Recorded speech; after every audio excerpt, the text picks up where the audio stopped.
Food review! I have boba mochi, 120 grams, tapos made in Taiwan. Thai milk tea flavor. So, buksan ko na. Ang ganda nitong plastic. Isi-save ko to para sa junk journal ko. Tingnan natin kung ilan ng laman. First time ko lang din natitikman to.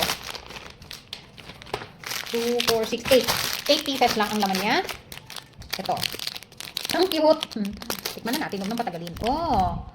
Ito, kulang sa powder na puti. Hindi masyadong maano. Yung parang harina niya. Oh, ayan. Ayan yung itsura niya.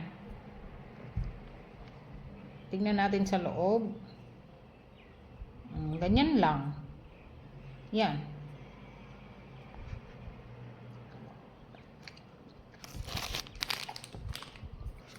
Malambot.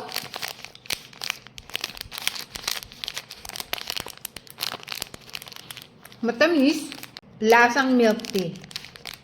Isa pa, tignan ko ulit.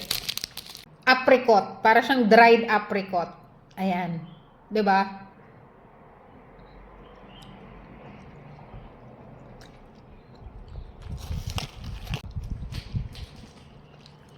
Seven over 10. Ayun. Pero masarap na, ma'am.